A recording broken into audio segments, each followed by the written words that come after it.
आता पाहणार आहे आपण इतिहासाची व्याख्या.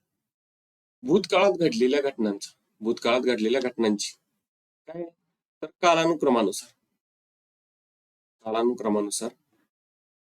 शास्त्रशुद्ध आणि पद्धतशीर दिलेली माहिती म्हणजे इतिहास. कशी दिल्या? कालक्रमानुसार, शास्त्रशुद्ध आणि पद्धतशीर. कालानुक्रमानुसार म्हणजे कसं की बाबा इतिहासात काय काय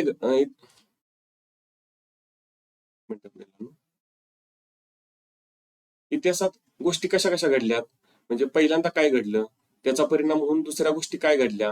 म्हणजे आपण जर म्हटलं की हडप्पा संस्कृती ही सिंधू नदीच्या काठी होती, सिंधू नदीच्या प्रदेशात होती, तर तिथे पूर आले, त्या पुराने सिंधू संस्कृती लयास गेली.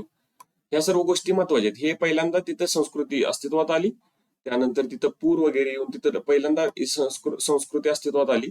संस्कृती अस्तित्वात आल्यापासून तिथं परत लोकजीवन त्यांचं समृद्ध झालं. त्यानंतर तिथं सिंधू नदीला वारंवार पूर येऊन तिथील हडप्पा संस्कृती लयास गेली. त्यानंतर तिथं नवीन समाज जीवन निर्माण झाले. त्यानंतर तिथील गोष्टी कशा कशा घडत गेल्या हे कालानुक्रमानुसार झाले. ह्या गोष्टीची माहिती देणे म्हणजे कालानुक्रमानुसार इतिहासात. आणि शास्त्रशुद्ध म्हणजे प्रत्येक गोष्ट आपण सांगतोय पण त्याला मागे काहीतरी शास्त्र पाहिजे, किंवा शास्त्र म्हणण्यापेक्षा काहीतरी सायन्स म्हणजे पुरावे पाहिजेत आपल्याकडे. त्या गोष्टीच्या मागे पुरावे पाहिजे. आपण एखादी गोष्ट बोलतोय तर त्या मागे पुरावे पाहिजेत आपल्याकडे. तिथील संस्कृती, हडप्पा संस्कृतीमधून आपल्याला तिथील अवशेष सापडलेत, तिथील जमिनी कशा होत्या, तिथील मंदिर प्रथा कशी होती किंवा मंदिर व्यवस्था कशी होती, तिथील समाज जीवन कसे होते, त्यांची घरांची रचना किंवा शहरांची रचना कशी होती, हे सर्व आपण पाहिले तिथं. आता जे आपण शोधलंय त्यामध्ये सापडले. तिथील उत्खननामध्ये काय काय सापडले आपल्याला, तर तेथील घराची रचना ही आयताकृती होती, म्हणजे सर्व घरे किंवा सर्व रस्ते एकमेकाला काटकोनात छेदत होते. ह्या गोष्टी आपण तिथं उत्खनन केल्यानंतर आपल्याला समजून आल्यात. हे तर शास्त्रशुद्ध आणि पद्धतशीर दिलेली माहिती म्हणजे इतिहास असतो. इतिहास कसा आहे? कालानुक्रम, शास्त्रशुद्ध आणि पद्धतशीर दिलेली माहिती म्हणजे इतिहास होतो. इतिहास हा शब्द इति प्लस ह प्लस आस असा तयार झालेला, म्हणजे इतिहास या शब्दाची फोड ही आहे. काय आहे फोड?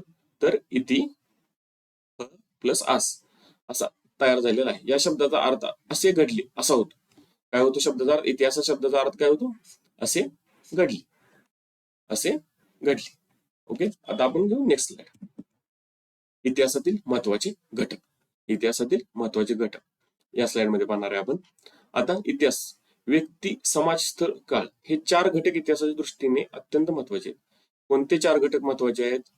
तर पहिला आहे व्यक्ती, दुसरा आहे समाज, तिसरा आहे स्थळ आणि चौथा आहे काळ. हे 4 घटक इतिहासाच्या दृष्टीने अत्यंत महत्वाचे आहेत. व्यक्ती म्हणजे काय?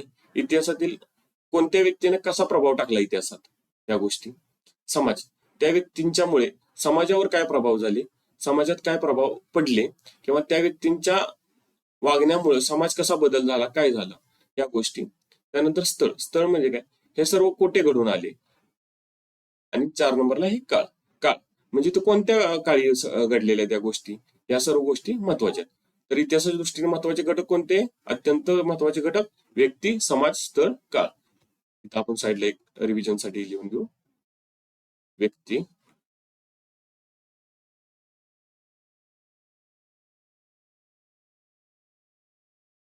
समाज,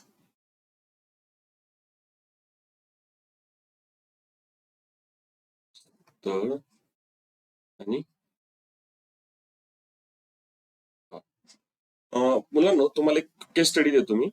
इथं व्यक्ती, समाज, स्थळ, काळ यांचा इतिहासात कसा कसा प्रभाव पडला याचे एक उदाहरण घेऊन, त्या उदाहरणादाखल एखादा व्यक्ती घेऊन, एखादा थोर पुरुष घेऊन त्याने समाजात कसा प्रभाव पडला, त्यांचं स्थळ काय होतं किंवा त्यांचा एरिया कोणता होता, प्रादेशिक एरिया, त्या व्यक्तींनी कुठं कुठं काम केलं, काय केलं, आणि काळ कोणता होता, याची तुम्ही एक माहिती तयार करून एक वेगळ्या पेजवर तयार करा. आता आपण नेक्स्ट, इतिहास हा विश्वसनीय पुराव्यांवर आधारित असावा. इतिहास कसा? विश्वसनीय पुराव्यांवर, म्हणजे कोणीही सांगितले आणि ते विश्वास ठेवला असं नाही, विश्वसनीय पुरावा असावा. तो विश्वसनीय पुरावा देण्यामागे काहीतरी तथ्य असावं. एखादी गोष्ट ज्यावेळी आपण सांगतोय त्यावेळी त्यामागे तथ्य आहे. आता जर आपण म्हटलं की आज पाऊस पडणार आहे, तर ते आपण हे ज्यावेळी बोलतोय त्यावेळी वर आकाशात एकतर काळे ढग आलेले असावे किंवा वातावरण तसं असावं, या गोष्टींचा विचार करावा. ओके. इतिहास हा विश्वसनीय पुराव्यांवरच आधारित असावा लागतो. या पुराव्यांना इतिहासाची साधने म्हणतात. इतिहासाची साधने विश्वसनीय पुराव्यांवर आधारित असेल तरच त्याला पुराव्यांवर असावा लागतो. विश्वसनीय पुराव्यांवर आधारित असावा लागतो आणि या पुराव्यांनाच इतिहासाची साधने म्हणतात. आता या साधनांचे भौतिक साधने, लिखित साधने आणि मौखिक साधने असे वर्गीकरण करून आपण त्याची माहिती घेऊया. इतिहासाची साधने किती आहेत? पहिलं भौतिक, दुसरे लिखित आणि तिसरं आहे मौखिक. आता यांचे परत प्रकार पडतात. भौतिक साधनांमध्ये कोणती कोणती साधने येतात, लिखित साधनांमध्ये कोणती कोणती साधने येतात, मौखिक साधनांमध्ये कोणती कोणती साधने येतात. ओके. असे वर्गीकरण आपण याची माहिती घेणार आहे आणि तसेच या साधनांच्या आधारे, इतिहासाच्या साधनांच्या आधारे मूल्यमापनही करू. ज्या ऐतिहासिक घटनेचा अभ्यास करायचा असतो तिच्याशी संबंधित अनेक बाबींचा विचार करावा लागतो. म्हणजे आता आपल्याला इतिहासातील एखाद्या ऐतिहासिक घटनेचा अभ्यास करायचा. म्हणजे आपण जर धरलं 1857चा उठाव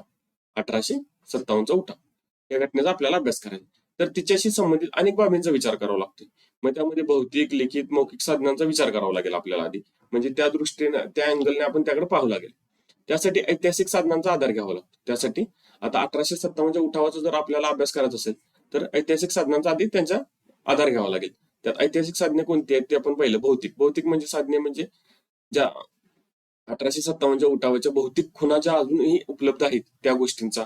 लिखित साधने म्हणजे 1857 वर कोणी कोणी काय काय पुस्तकं लिहिली, कोणी आपले मत मांडले, कसे मांडले, ह्या गोष्टी. मौखिक साधने म्हणजे काय, की बाबा या गोष्टी पिढ्यानपिढ्या सांगत आलेल्या आहेत, की चालत आलेल्या. आपल्या आजी आजोबांना त्यांच्या आजी आजोबांनी सांगितलं असणार की असं 1857च्या उठावामध्ये असं झालं, या गावातून किंवा जे आता आसपासच्या परिसरातून काय काय घडले या गोष्टी सांगितल्या जातील. ही साधने तपासून घेणे गरजेचे असते. त्यांच्यातील अस्सलपणा काय पाहावा लागतो, त्यांच्यातील अस्सलपणा तपासावा लागतो आपल्याला. म्हणजे एखादी गोष्ट आपण ज्यावेळी इतिहास साधनांचा अभ्यास करताना घेतोय विचारात, तर त्यासाठी आपल्याला त्याचा अस्सलपणा म्हणजे ते किती खरे आहे हे समजून घ्यावं लागेल आधी, किंवा त्याची चिकित्सा करावी लागेल की किती खरं आहे. तसेच या साधनांचे तारतम्यतेने व चिकित्सकपणे वापर करायचा व चिकित्सकपणे वापर करणे आवश्यक असते. ओके. इथं थोडं हे झालेलं आहे आपलं, डबल लाईन आलेली आहे. इथंपर्यंतच मी लक्ष द्या, हे पुढचं काय लक्ष देऊ नका. ओके. यामध्ये काय काय पाहिलं आपण? अत्यंत महत्वाचे घटक कुठले? व्यक्ती, समाज, स्थळ, काळ. ओके. आणि विश्वसनीय पुराव्यांच्या आधारित आपल्याला इतिहासाच्या साधनांचा अभ्यास करायचा आहे. इतिहासाची साधने किती आहेत? भौतिक, लिखित, मौखिक. त्यांचे परत प्रकार आहेत. ओके. आणि इतिहासाच्या साधनांचा अभ्यास करताना त्यांचा अस्सलपणा, तारतम्यता आणि चिकित्सकपणा तपासूनच त्यांचा अभ्यास करायचा आहे. आता आपण बघू नेक्स्ट स्लाइड. आता पहिल्यांदा काय पाहणार आहे आपण? वस्तू, भौतिक साधने. कोणती? भौतिक. जी फिजिकली उपलब्ध आहेत ती. भौतिक म्हणजे जे आपण त्यांना जाऊन स्पर्श करू शकतो. ओके. त्यामध्ये किती आहेत? पहिला आहे किल्ले, 2 नंबरला आहे स्मारके, 3 नंबरला आहे इमारती, 4 नंबरला लेणी, 5 नंबरला शिलालेख, 6 नंबरला नाणी, 7 नंबरला ताम्रपट. ओके. आता किल्ले आता आपण पाहतो महाराष्ट्रामध्ये भरपूर किल्ले आहेत. शिवाजी महाराजांनी जे किल्ले जिंकले किंवा किल्ले जे निर्माण केले ते सर्व किल्ले हे इतिहासाच्या भौतिक साधनांमध्ये येतात. स्मारके, इमारती, ज्या महत्वाच्या इमारती आहेत, आता लाल महल म्हणा, शनिवारवाडा, लेणी. एक मिनिट आपण लिहून घेऊ. लाल महल,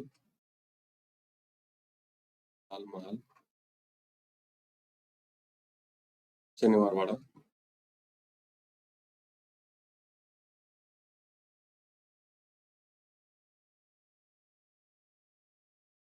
एक मिनिट आपण. ओके. कुठे होतो आपण?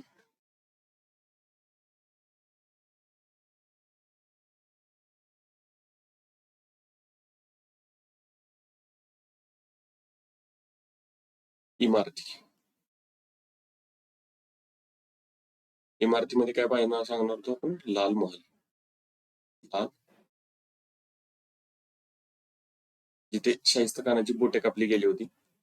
शनिवारवाडा,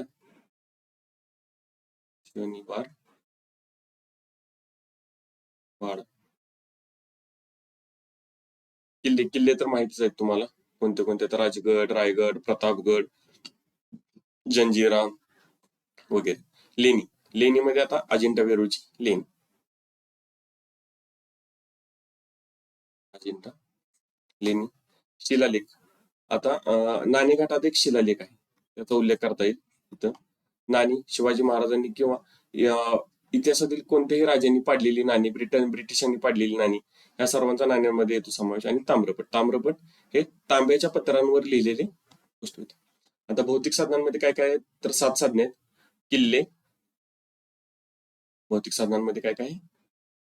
किल्ले, स्मारके, इमारती, लेणी, शिलालेख, नाणी आणि ताम्रपट.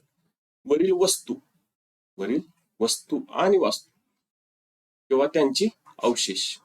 आता आपण पाहतो इमारती पूर्ण स्वरूपात नाहीयेत, त्या जशा प्राचीन काळी होत्या तशा नाहीत, आता त्यांच्यात पडझड झालेली आहे. लेणी, शिलालेख यांच्या इथे जसं काल ओलांडला जातोय तसं त्यांच्यात हानी होते त्यांची, किंवा त्यांचं जे हे म्हणतो आपण काय म्हणतो,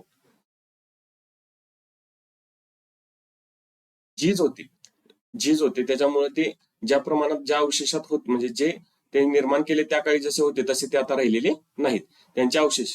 यांना इतिहासाची आपण काय म्हणतो, भौतिक साधने. आता आपण पाहिलं तर लेणी, अजिंठाची लेणी जशी पूर्वी होती तशी नाही, आता त्यांच्यात थोडंफार कलर चेंज होत आलेला आहे, प्रदूषणामुळे त्याचा कलर चेंज होत आलेला आहे. या गोष्टी पाहतोय आपण. नेक्स्ट,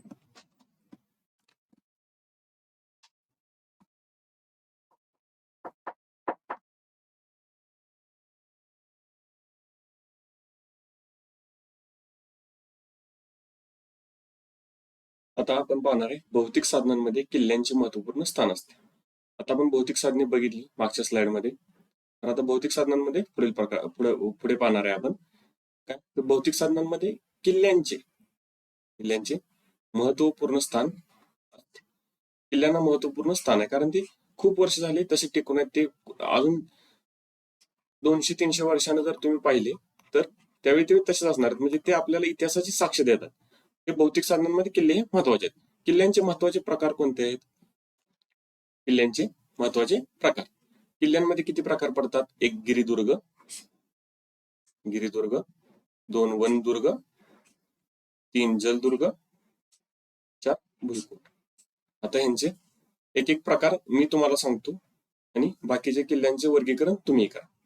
एक गिरिदुर्ग, गिरिदुर्ग मध्ये काय? रायगड,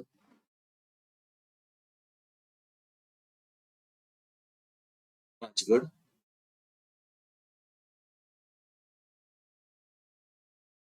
किल्ल्यांचा समावेश होतो. वनदुर्ग, गिरिदुर्ग, पहिल्यांदा आपण गिरिदुर्ग अजून सांगतो मला. गिरिदुर्ग म्हणजे जे उंचावर आहेत. गिरी म्हणजे काय तर पर्वत, पर्वतासारखे उंच जिथे किल्ले वसवले गेलेले आहेत किंवा निर्माण केले गेले ते किल्ले. आता आपण पाहतोय वनदुर्ग, वनदुर्ग म्हणजे काय? जे खूप साऱ्या मोठे जंगलात झाडी झुडपात आहेत असे दुर्ग, किल्ले, वनदुर्ग. यामध्ये वासोट्यासारख्या किल्ल्यांचा समावेश होतो. वासोट्यासारख्या किल्ल्यांचा, एक मिनिट,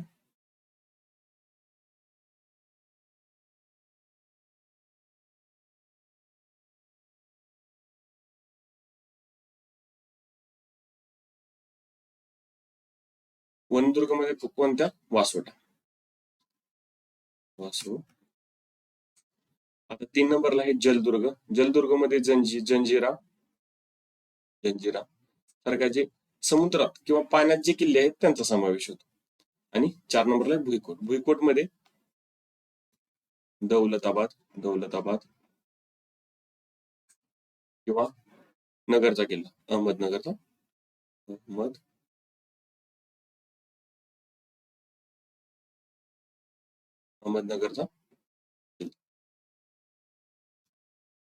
काय पाहिलं आपण? भौतिक साधनांमध्ये किल्ल्यांना महत्वपूर्ण स्थान आहे. आणि किल्ल्यांचे प्रकार किती? 4, गिरिदुर्ग, वनदुर्ग, जलदुर्ग आणि भुईकोट. गिरिदुर्ग मध्ये कोणते? रायगड, राजगड.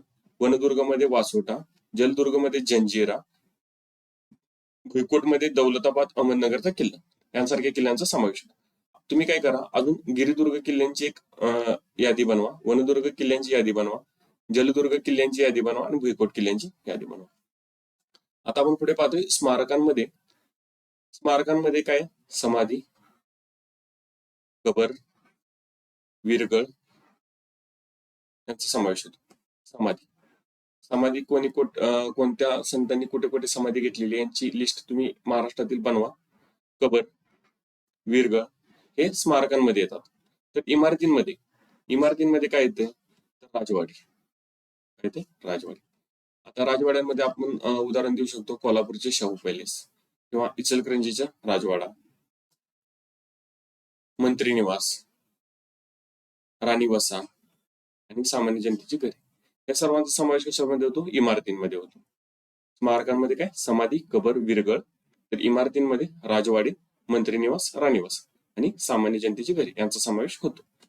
यावरून आपल्याला त्या कालखंडांचा बोध होतो. म्हणजे त्या कालखंडांचा आपल्याला बोध होतो. हे किती वर्ष जुने आहेत, काय आहेत, त्यावेळीची समाज रचना कशी होती, त्यावेळीची बांधणी कशी होती किंवा वास्तुकला कशी होती, या गोष्टींची समजते आपल्याला. किंवा वास्तुकलेची प्रगती समजते, त्या काळच्या वास्तुकलेची प्रगती समजते.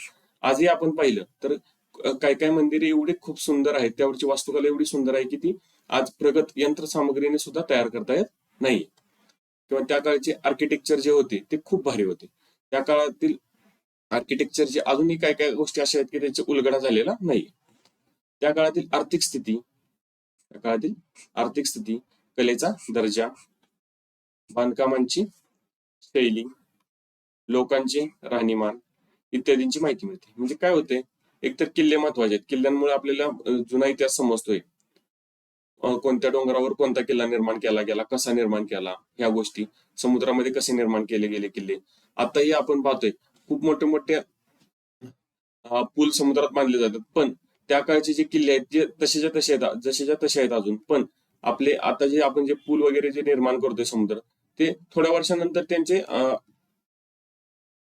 वर्षानंतर त्यामध्ये त्यांच्या बांधकामामध्ये कमतरता निर्माण होऊन ते वापर आपल्याला बंद करावा लागतो त्या गोष्टी ह्यांचा, पुलांचा किंवा जे समुद्रात आपण निर्माण केलेल्या आहेत त्या गोष्टींचा.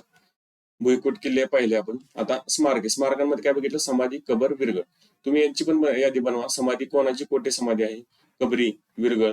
आणि इमारतींमध्ये काय पाहिलं, राजवाडे, मंत्री निवास, राणीवासा आणि सामान्य जनतेची घर. काय होतं हे पाहण्याचं कारण काय, की त्या कालखंडाचा बोध होतो आपल्याला आणि वास्तुकलेची प्रगती समजते. तसेच त्या काळची आर्थिक स्थिती, कलेचा दर्जा, बांधकामाची शैली, लोकांचे राहणीमान इत्यादी गोष्टी आपल्याला समजून येतात. आता किल्ले, हा बघा राजगड. आता तुम्हाला दिसेल हा फोटो आहे राजगडचा. कोणता आहे,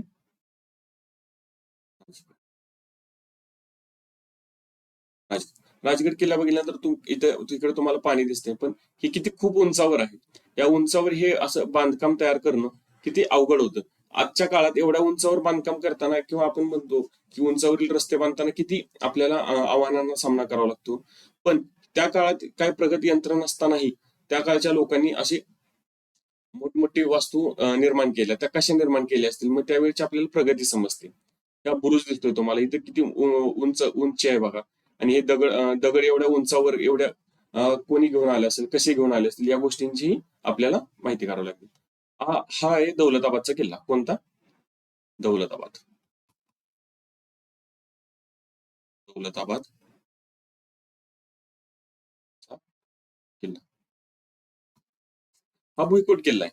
तुम्हाला इथे दिसत असेल बघा, इथं खंदक आहे. त्याला असं खंदक आहे इथं. म्हणजे इथं असं मेन किल्ला आणि साईडची जमीन यांच्यामध्ये त्यांनी असं खंदक काढलेला आहे. आणि हे खंदकात पाणी सोडलं जायचं आणि त्यामध्ये मग मगरी वगैरे सोडल्या जायच्या. का, तर शत्रूपासून संरक्षण व्हावं.